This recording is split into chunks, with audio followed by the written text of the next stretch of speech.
ወዳጃችን ሙሉ ወርቅ አምባውን አስታወሷት። እንደውም ከ5 ወራት በፊት ኢትዮጵያዊቷ የ18 ዓመት ታዳጊ ምግብና ውሃ የሚባል ነገር ከቀመሰች 9 ዓመታት እንደተቆጠሩ ትናገራለች። ታዳጊዋን ቤታቸው አስጠግተው የሚያኖሯት ቤተሰቦችም እነሱ ጋር ከመጣችበት ጊዜ አንስቶ ምግብ የሚባል ነገር እንደማትቀምስ ውሃም እንደማትጠጣ ይመሰክራሉ ብለን በድንቃ ድንቅ ዘገባችን ታሪኳን ነግረንዎት ነበር። አስታወሷት አይደል? ምንም አትበላም፣ አትደክምም፣ ውሃም አትጠቀምም፣ ምግብም አትጠቀምም። አትበላም፣ ስራ ትሰራለች፣ ምግብ አትበላም። አይደክመኝም። በወቅቱኛ ሙሉ ወርቅን ስናገኛት ተወልዳ ካደገችበት ደቡብ ክልል ኮንታ ልዩ ወረዳ ገንጂ ከተማ መጣ በፊንፊኔ ዙሪያ የኦሮሚያ ልዩ ዞን አለም ገና ከተማ ያቶ በላቸው ከረሶ መኖሪያ ቤት ትኖር ከጀመረች 12 ቀናት ብቻ ተቆጥረው በእነዚህ ቀናት ውስጥ ምግብም ሆነ ውሃ እንዳልቀመሰች ይህንን ደግሞ ያቶ በላቸው ቤተሰቦች በአይናቸው ያዩት መሆኑን መስክረው ሙሉ ወርቅም ከኢትዮጵያውያን ሚሊኒየም ወዲህ ምግብም ሆነ ውሃ እንዳልቀመሰች እንደምትናገር በዘገባችን ነግረንዎት ነበር። እናም ይኸው ዛሬ ላይ ከ5 ወራት በኋላ ሙሉ ወርቅ ምን ደረጃ ላይ ደርሳ ይሆን የሚለውን ለማወቅ ወደምትገኝበት አለም ገና ከተማ አቅንተን የአቶ በላቸው ከረሶ መኖሪያ ቤት ተገኘንና እንደወትሮው ተፍተፍ እያለች የቤት ውስጥ ስራዎችን ስታቀላጥፍ ያገኘናትን ሙሉ ወርቅ እህንሳ እንዴት ነው ምግብ የመብላቱን ነገር ጀመርሽ ወይ ስንል ጠየቅናት። ለንግግር አብዝታ የተቆጠበችው አይናፋሯ ሙሉ ወርቅ ለ9 ዓመታት ከተራራቀቻቸው ምግብና ውሃ ዳግም እንዳልተወዳጀች በቁጥብ ቃላት እንዲህ ስትል ነገረችን። አሁንስ እንዴት ነው? ከመጣች ምግብ አልበላሽም? አልበላው። በእርግጥም ስትሰራ ድካም የማያውቃት ሙሉ ወርቅ በቤታቸው መኖር ከጀመረችበት ጊዜ አንስቶ ላለፉት 5 ወራት ማለት ነው ምግብና ውሃ የሚባል ነገር ቀምሳ እንደማታውቅ በቤታቸው አስጠግተው እያኖሯት ያሉት አቶ በላቸው ከረሶ ይናገራሉ። ምንም የተለየ ነገር የለም። አትበላም፣ ያው አትጠጣም፣ ውሃ አይጠማትም፣ ምግብ አይረባትም። እኛን ትመግባለች፣ እኛን ታበላናለች።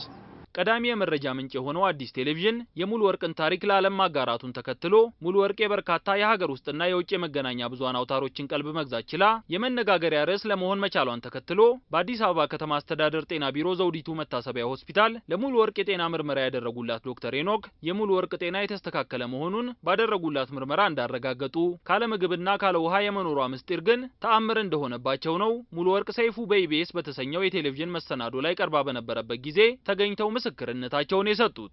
ሚራክል ነው፣ በእርግጠኝነት ሚራክል ነው። በጣም የሚገርመው ነገር ምንድነው እንግዲህ አካላዊ ምርመራም የሆድ ራጅም ተሰርቶላታል እና ምንም የተመገበችው ነገር በጊዜያዊ የቆየ ነገር ምንም እንዳልነበር ልናረጋግጥ ችለናል።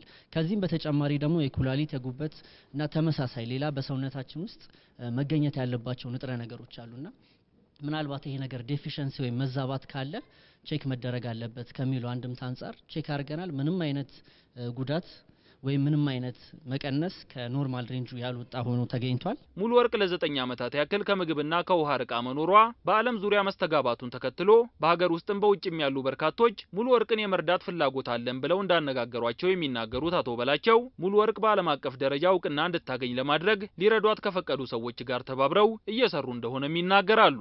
እናንተ አይታችሁ ከሄዳችሁ በኋላ ምንም ለውጥ የለውም። የምትበላው ነገር የለም፣ የሚጠጣው ነገር የለም። ስራው ያው ነው፣ ስራውን እንደሰራች ነው።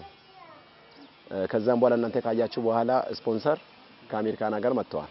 ወዳጃችን እኔ ምግብ ባልበላ ውሃ ባልጠጣም መብላት እየፈለጉ ምግብ አጥተው የሚቸገሩ ወገኖችን የመርዳት የወደፊት ውጥን አለኝ የምትለው ሙሉ ወርቅ የሰው ልጅ ካለ ምግብና ካለ ውሃ መኖር አይቻለውም ከሚለው እሳቤ በተቃራኒ ለ9 ዓመታት ያክል ምግብም ሆነ ውሃ ሳትቀምስ መኖር መቻሏ በደንብ ቢጠና ትልቅ ግኝት ሳይኖረው አይቀርምና የሕክምናው ዓለም ጠበብቶች ጉዳዩ ላይ ትኩረት ሰጥታችሁ ብትመራመሩበት መልካም ነው የሚል መልእክታችንን ዳግም እንሆን እንላለን።